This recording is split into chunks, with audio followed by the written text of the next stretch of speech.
Hey guys, Vance Wampler here with Real Estate Reformation. Part 4 of the Fix and Flip series is going to be going over building your team.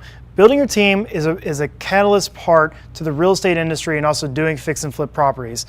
Without your team, guys, you cannot operate in this business. You've got to have a team in place. You've got to have systems in place. And we're going to cover basically the type of teams that you guys are going to need and the types of strategies and systems you use around those to really utilize your business.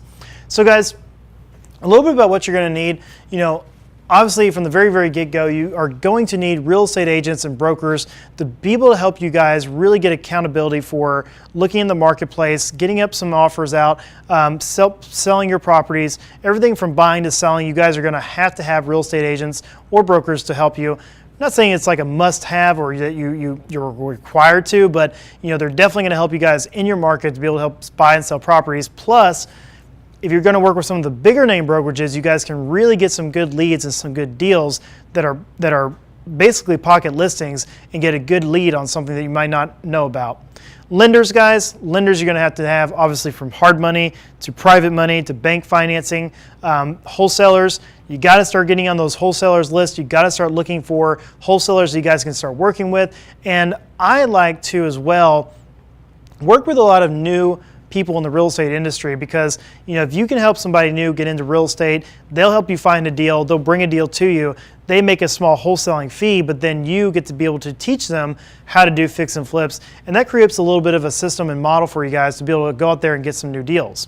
Just like bird dog. Bird dogging is the same kind of deal.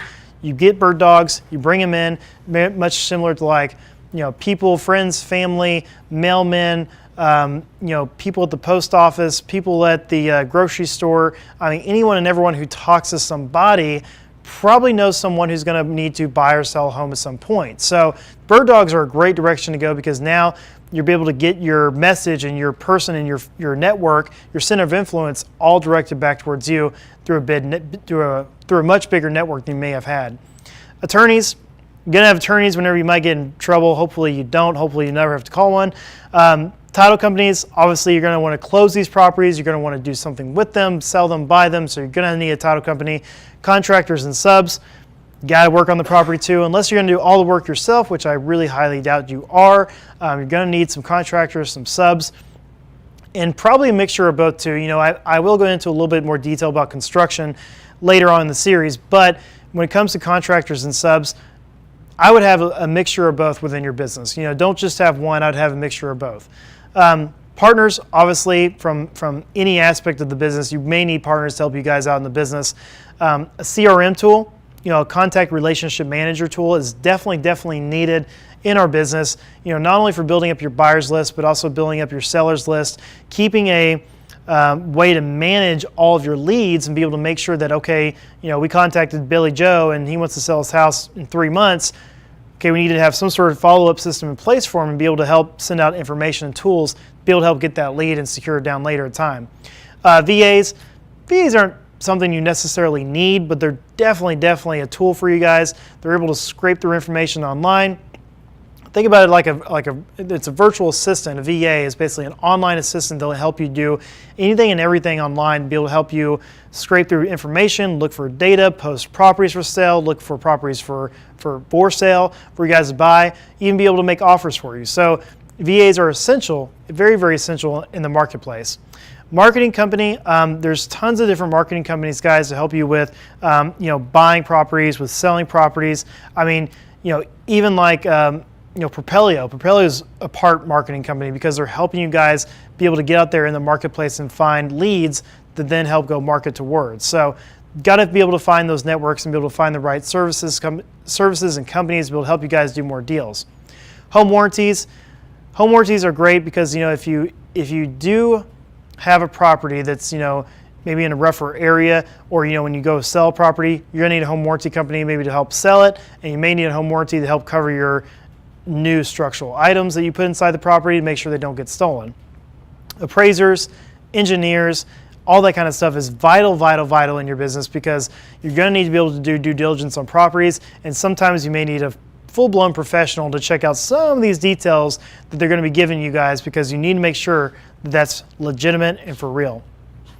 Saving your contacts. Man, I cannot tell you how important it is to save your contacts, whether it's a buyer, seller, vendor, anybody in the industry.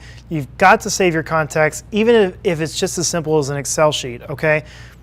The CRM tool is great because you can help keep those contacts and make things work, but the contacts are the bread and meat and potatoes that are inside of your business that really make what your business are. You want to have email and text capabilities. You know, you don't have to have text capabilities, but it's an ideal thing to have. Email is definitely for sure, because anytime you have a property that you need help with, or that you want to blast out, or that you want to say, hey, or have a message and saying, hey, I got this new house, or some sort of PR play, or even looking for a certain kind of property, that you want to have access and capabilities to get out to that marketplace in a quick and easy fashion. And guys, if you're not building a contact list or a contact database, you're not building a true business. You've got to build that up, because as soon as you do, you'll, honest to goodness, start actually building a really good business for yourself. And looking for leverage, guys, partnering with certain people. I talked about partners with certain people that are going to help in your business, but partnering with other wholesalers, mentors, and investors can also help leverage your time in certain areas and certain places, but it can also help you guys leverage the properties that you have and the contacts and databases other people have as well. So, for example, if I got a real estate agent that's got more buyers on their list than mine, I'm going to leverage their list. I'm going to give my property to theirs to help sell for me, other than just trying to do it all on my own. So you've got to think about ways to be able to leverage other people's times, resources, and list to be able to help you guys make a big impact on your business. Technology is always on your side, guys. There's a ton of technology out there, not only just information, but also for getting properties and also getting leads, also just for general information, how to fix and flip, and managing that side of your business. There's a lot of great technology out there. Leverage that.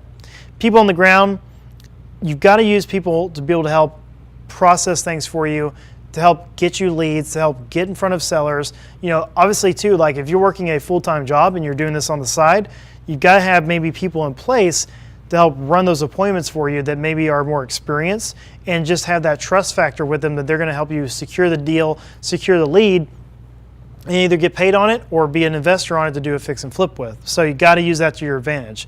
And then using assets to help you guys get started. Not just the business leverage, but also from the property standpoint. You can use your assets to help you guys leverage against that to be able to get money for your deals, or be able to leverage against to be able to help buy another property. So a lot of people use that, too, if they may have built up a big rental portfolio, now they want to do some fix and flips. Maybe all their money is inside those rental properties, but they don't want to cash out, so they can leverage against those with HELOCs or with CDs or collateralized debt to be able to buy other fix and flip type properties. So look for leverage, guys. It's a great way to go. Systems, you're going to need some systems, okay? Fix and flips are not just the real estate aspect of it, it's also the marketing aspect of it, from the buying and selling system, but also for the lead system and capturing people's information. So you're going to need a website, you're going to need a landing page, you're going to need to put into place a closing process, not only in the front end, but also on the back end. You're going to need a CRM tool, like I talked about, the VAs as well. You're going to need someone or some system to manage your rehab. So, I'll talk a little more detail about the rehabs and how that system goes into play and what system you should put into place as far as, 1, 2, 3, and then the other. But you do need a system to be able to help manage all that for you. And I'm not talking like technology. I'm just saying that, you have to have, for your own system, your own person, your own place, a way to say, okay, how am I going to manage the contractor? How am I going to get them from A to B? How am I going to get them back on the job? How am I going to get someone else to replace them if I need to? All those certain questions that come into play when you start managing a rehab, and you can start putting some systems in place to start really helping on that process. Buying and selling, obviously, if you start working with a certain lender, you're going to start figuring out a certain process. So like, if you've got a certain lender that does a certain way and does need certain things, you're going to start putting processes in place to help manage all that aspects for him. Same thing with your title company, same thing with your seller.